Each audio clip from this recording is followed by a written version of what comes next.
Hey guys, welcome to a new video. I'm Stephanie West. I'm an LPC here in the state of Michigan.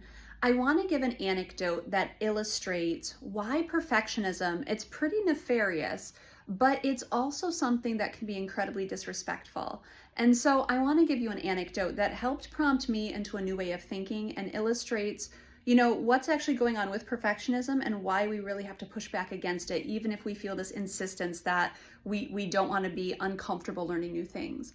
So last June, July, August, September, October, I had been boxing, 5 days a week, week after week. It was something I enjoyed so very much. Back in October, so it's 5 months in, I asked a friend to come with me and he decided that he had to be the best in the class. And so it's his first time ever boxing and he is going just holy ham on everything. He's like whooping and hollering between each round that he was like on the scoreboard, he was leading and all of that stuff. And I just experienced profound discomfort as I have a lot of friends in class and we're there day after day, week after week, not in competition with each other, but in competition with ourselves, trying to work on our strikes, the amount, the volume, the impedance, all of those things. And we've put in months and months of effort to get better at this thing that we really enjoy. And this guy comes in and on his first time, he's demanding that he is the best. He's demanding that we see him as the best. He's demanding that we take him seriously, that he shows up and he's just so good at this. And I left that reflecting on just my understanding of my discomfort in that situation. So I had brought a friend along and he goes and tries to show us all up. But what really struck me was the irreverence he had for something that the rest of us were just trying to be good at, trying to do our best at. He came in and, put us all in check and put us all in our place and he was the best.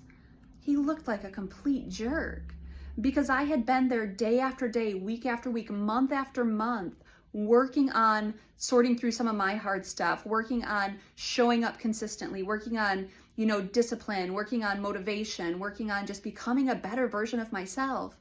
And he comes in and demands that we all kind of bow down to his magnificence or whatever was running for him.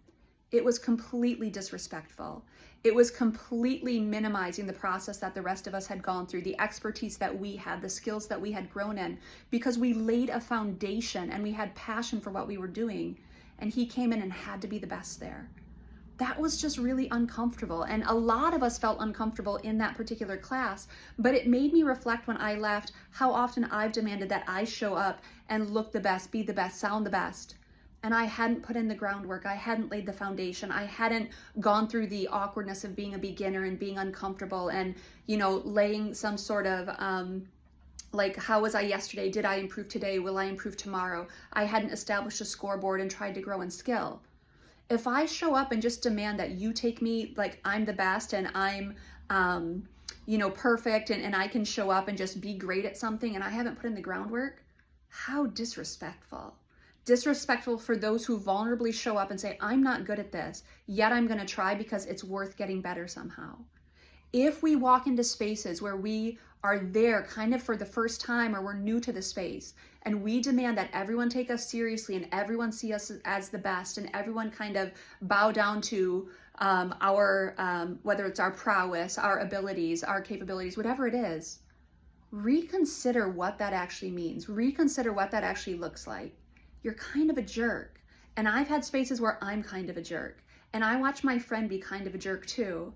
And it got me thinking that I don't want to be that one that shows up any more perfect. I want to be that one that shows up vulnerable, willing to lay a foundation, willing to get good over time. And I don't spend a lot of time anymore with people who demand that they get to be the best at everything.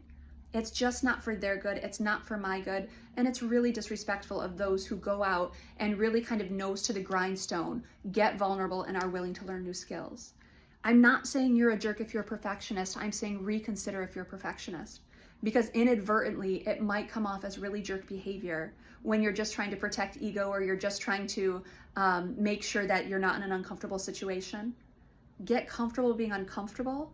That's profoundly more beneficial than walking into a room and having a lot of people uncomfortable on your behalf because you just can't be a beginner.